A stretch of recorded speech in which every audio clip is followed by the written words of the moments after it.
Welcome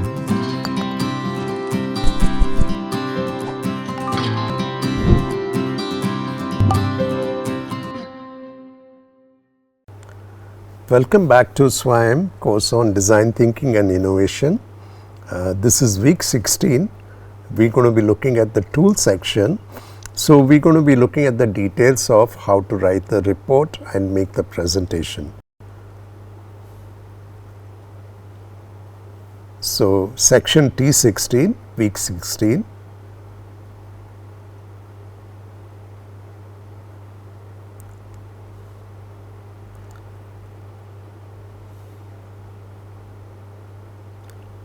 So it will talk about the final design submission details.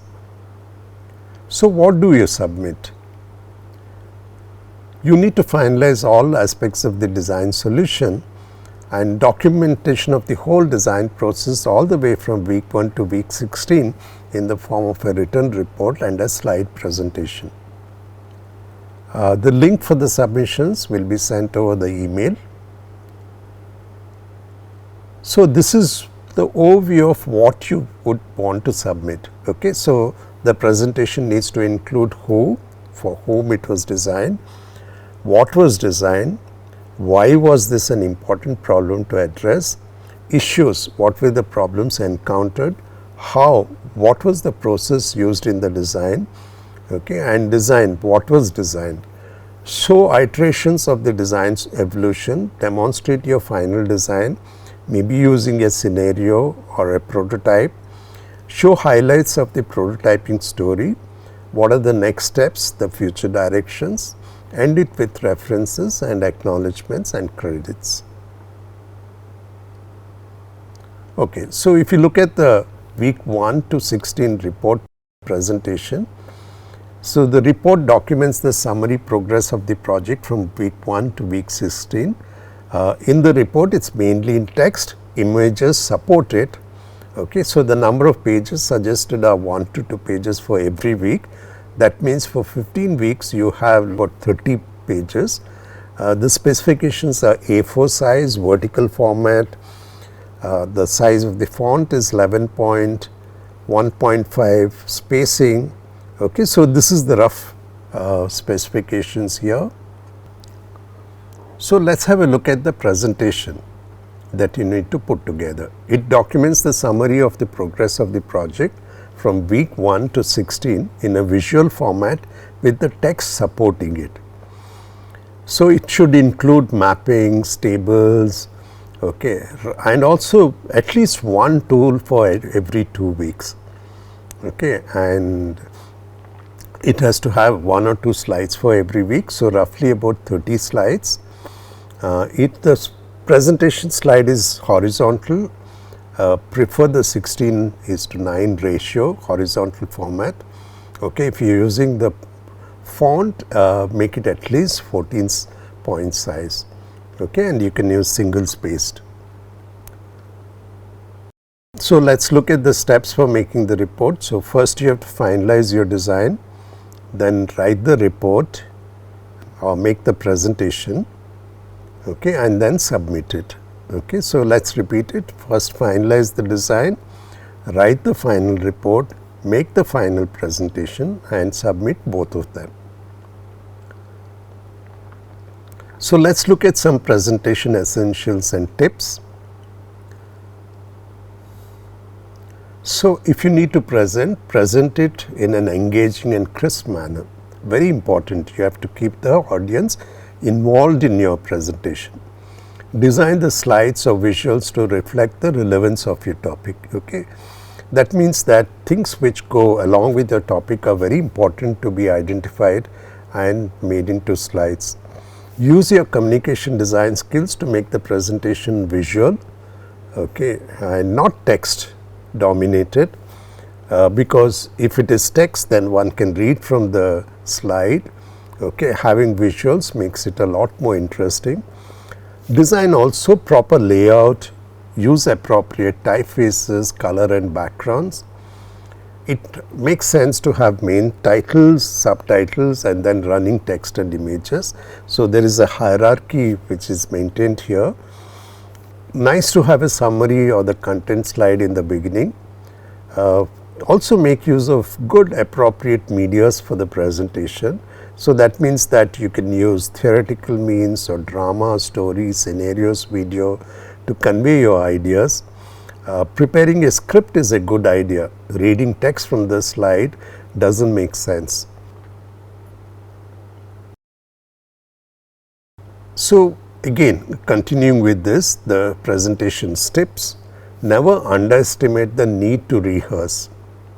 Okay, so you might think that I'll be able to do it wonderfully the first time, but if it is done alone with team members and with novice audiences, videotape yourself. So these are the methods by which you can actually rehearse the presentation.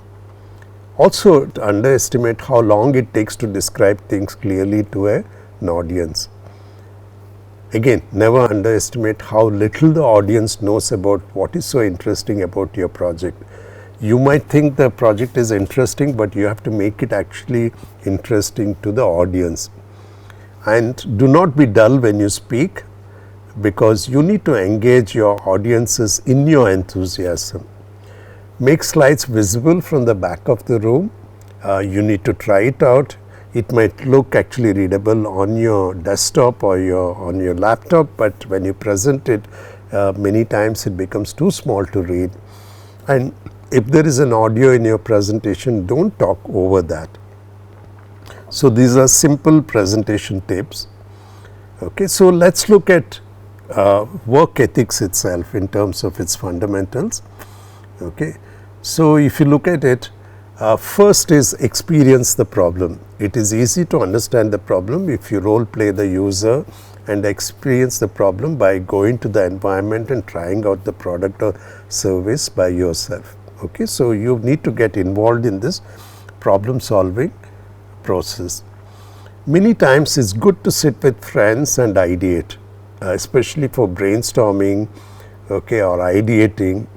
Okay, so that's an extremely important part of the design process itself. Okay, many times it makes sense to have a team which is interdisciplinary, so different skill sets can be combined together. Okay, and especially important if you're working in a team to get different skill sets together. Also do this thing of being cooperative and collaborative while doing the design process. Okay, so nice to sit with small groups for searching, discussing, ideating, working together, brainstorming. Yeah, so you can actually build upon each other's ideas and strengths. In this course, okay, you might have worked alone instead of in the groups. Please note this. Okay. Participatory design process, that means you can involve the users in the various stages of the design process, mainly to get feedback from them, so that helps you to iteratively change the design. So conversing with the users at many stages of the design process is a very important part of it. Also, many times you might feel like giving up. You need conviction, courage, okay, being able to take risks, trying out crazy or bad ideas. Okay, so being positive is very important for a successful design process. Also, it's good to have a shareable notebook. Okay, so it means that what you do, you show it to others. Okay, because it gets you the feedback. So also taking notes, drawing doodles, sketches, everything, taking a book that you can carry with you. Nothing like it. Okay, and document the process. Okay, so keep your camera on. Okay, interactions, usability, activities, feedbacks. Okay, very good to document this whole process itself. Also, it's nice to keep a small space either in your classroom or at home dedicated to the project that you're doing, because you can stick all of them, and seeing all of them together makes a lot of sense because you can cross relate it, okay, make connections, and that can become part of your analysis. Make use of your visualization skills, because very important to make visible what is inside your mind.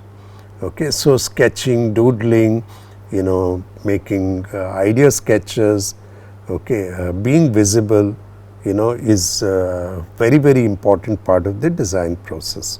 And you need to use, good presentation methods, which we went through just in the previous slides. Okay, and also you can take it as a goal that, during this particular project, I learned one skill which I didn't know before. Okay, that's a good objective to have, because at the end of doing the project, you not only solved a problem, but also you enriched yourself with a new skill. So thanks a lot for listening. This is section T16, week 16. So let's summarize all the tools that we've learned. Week 1, we did brainstorming. Week 2, we did mind mapping. Week 3, we did the 5W and 1H questions, and we also made a matrix out of them. Week 4, we did actually do the user participant mapping. Week 5 was conducting contextual inquiry. Week 6 was how to do questionnaires and make use of cue cards. Week 7 was all mappings, artifact mapping, activity mapping, and spatial mappings. Week 8 was creating personas and also the OI/OR table. Then week 9 was ideation, so brainstorming, idea sketching, scamper, and lateral thinking. Week 10 was synectics and logical thinking, metaphors, concept evaluation, concept maps, again to do with ideations. Week 11 was prototyping part 1, so soft prototyping, rough sketches, paper prototypes, creating scenarios and storyboarding. Week 12 was MVP, minimum viable product, proof of concept, information architecture, and experience design. Week 13 was looking at human factors, systems mapping, high fidelity prototyping, and 3D modeling or printing.